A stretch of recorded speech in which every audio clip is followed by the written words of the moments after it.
When Donald Trump is accused of some new malfeasance, it's nearly certain he has accomplished such dirty work before, so long as he has had the opportunity.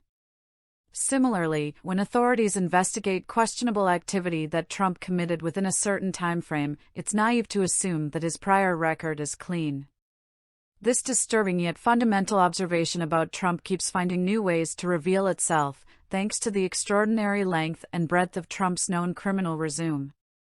The latest resurfacing, courtesy of Forbes, relates to the investigations of financial fraud involving Trump Tower. With both the New York Attorney General and the Manhattan District Attorney shining a spotlight on Trump Tower as part of an effort to hold Trump to account for misleading lenders about asset values, Forbes has uncovered new revelations after noticing some discrepancies in past financial statements. Combined with what was already known, the mountain of damning evidence is growing even taller. Forbes' investigation found that Trump's lying about Trump Tower's finances dates all the way back to when it opened in 1983. In his boasting about his skyscraper's rise, Trump offered some impressive figures, claiming he sold 85% of residential units within a range of $500,000 to $12 million each before Trump Tower even opened. Top newspapers and biographers published the numbers, which then became cemented into the legend of Trump. However, a new look at deeds from that period reveals a far different reality. Contrary to what Trump insisted, he sold only about 60% of the residential units in the first year, with the vast majority, 130 of 150, of them going for less than $500,000. The least expensive apartment sold for only $130,000, while the most expensive sold for $2 million, far less than the $12 million of Trump's delusion.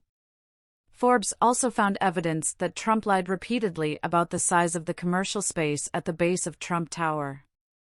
In contrast with the original condo declaration, Trump's tax filings presented figures that showed high vacancy rates, while his lending documentation manipulated numbers to claim close to no vacancies, aiming to make himself appear more creditworthy.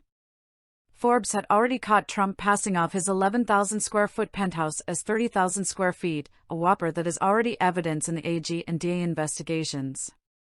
However, until now, no one seems to have drilled down on the far more consequential numbers game Trump was playing with his commercial space.